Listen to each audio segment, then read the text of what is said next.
साथ ही साथ इनके अलावा नवकरणीय ऊर्जा के प्रोजेक्ट पे भी कुसुम सी, कुसुम ए, कुसुम बी, इन योजनाओं में भी हम कई मामलों में देश में नंबर 1 चल रहे हैं। उन सारी नवकरणीय ऊर्जा में सबसे सस्ती बिजली की उपलब्धता में देश में अगर कोई राज्य है तो मध्य प्रदेश है। ऐसे कई विषयों को लेकर के और नवकरणीय ऊर्जा के माध्यम से हमारे धान उपार्जन को भविष्य में होने वाले प्रोजेक्ट पे ऐसे कई विषयों पर विस्तार से साथ उनकी मीटिंग हुई है। वैसे भी हमारा अपना अनाज उत्पादन में, दलहन में, तिलहन में मध्य प्रदेश देश में नंबर 1, 2, 3 की स्थिति में है। ऐसे में भविष्य में और आने वाले समय में हमारे फूड पार्क बने, फूड प्रोसेसिंग बने, भंडारण की क्षमता बढ़े, ऐसे बहुत सारे विषयों पे उनके साथ हमने भविष्य में भारत सरकार से आगे से कई प्रोजेक्ट लेने का भी निर्णय किया है।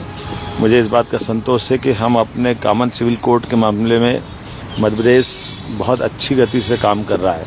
माननीय गृह मंत्री जी के मार्गदर्शन में इस दिशा में भी हम आगे बढ़ रहे हैं। गुजरात और उत्तराखंड के बाद मध्य प्रदेश उसमें अच्छी तेज गति से आगे बढ़ रहा है। साथ ही साथ हमारे राज्य के अंदर के नक्सल जिले जो एक तरह से देश के अंदर मध्य प्रदेश का मंडला, बालाघाट, डिंडोरी का इलाका जो एक राज्य के नाते से नक्सल मुक्त हुआ। माननीय प्रधानमंत्री के निर्देशन में, माननीय गृह मंत्री जी के मार्गदर्शन में भारत सरकार ने मध्य प्रदेश सरकार को साथ ये जो बड़ी सौगात हासिल की है।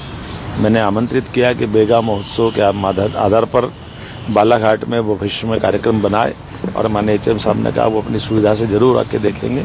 और उन्होंने हमारे लॉ एंड ऑर्डर से लेकर के नए कानूनों को लागू करने की जिस तरह के मैकेनिज्म पे मध्य प्रदेश सरकार काम कर रही है उससे उन्होंने संतोष व्यक्त किया। और भविष्य की दृष्टि से जब मध्य प्रदेश ने डकैत उन्मूलन, नक्सलाइट उन्मूलन ऐसे कई कामों में आगे किया तो उन्होंने कहा हमारे जो कानून के विभिन्न प्रकार के तीनों कानूनों के नए प्रारूप में आगे बढ़ते हुए हमारे भारत सरकार के साथ जो मापदंड है उस मापदंडों में मध्य प्रदेश बहुत अच्छे से चल रहा है, इसका संतोष भी उन्होंने व्यक्त किया। साथ ही साथ अभी मैंने CR पाटिल साहब से मुलाकात की जिनके माध्यम से भारत का पहला नदी जोड़ो अभियान केन बेतवा और पार्वती काली सिंह चंबल योजना पे काम की समीक्षा भी हुई, चर्चा भी हुई और राज्यों के साथ परस्पर पानी के बंटवारों को लेकर के जो उत्कृष्ट उदाहरण मध्य प्रदेश, राजस्थान और उत्तर प्रदेश के साथ दे रहा है इसका हम माननीय प्रधानमंत्री जी के माध्यम से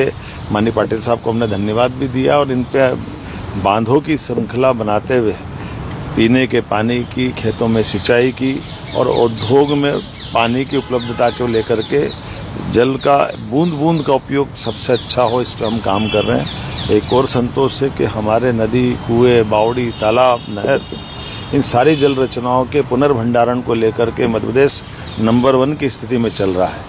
हम इस पे और आगे गति से बढ़ेंगे। मैंने आज माननीय पाटिल साहब को निवेदन किया है कि वो मध्य प्रदेश के अंदर आकर के इन जल रचनाओं के कामों को देखे, जन भागीदारी के माध्यम से भी और सरकार के स्तर पे भी, समाज के स्तर पे भी जो काम चल रहे हैं इन कामों से न केवल हमारी पानी की उपलब्धता रहेगी लेकिन भविष्य की कई सारी जरूरत की भी पूर्ति होगी। मुझे संतोष है हमारी यात्रा कुल मिलाकर के संतोषजनक रही है और आगे इसी प्रकार से काम करें। Sir, uniform civil code Madhya Pradesh पे लागू होने की चर्चा हो रही है, कब से लागू हो सकता है सर और कब आप लोग इसकी? जैसे हमने अपनी कमेटी बना दी है, कमेटी की मीटिंग भी हो गई है, धीरे धीरे हमने चरणबद्ध रूप से कार्यक्रम भी बनाए हैं। अब हम अपने संभाग और जिलों में इसके दल बनाकर पहुंचाने वाले हैं ताकि जो इन योजनाओं के माध्यम से, खासकर कॉमन सिविल कोड के माध्यम से हमारे समाज के अंदर सभी के सुझाव भी आ जाए और उस पर हम अपनी कमेटी आगे काम करें। सर, वंदे मातरम मैंडेटरी हो गया है बंगाल में स्कूलों में। हाँ, भारत सरकार के माध्यम से वंदे मातरम और जनगण मन के लेकर के खासकर जो निर्देश आएंगे उसका पालन हम करेंगे। सर, एक आखिरी सवाल ये है कि दिल्ली सरकार ने कुछ नियम लागू किए हैं।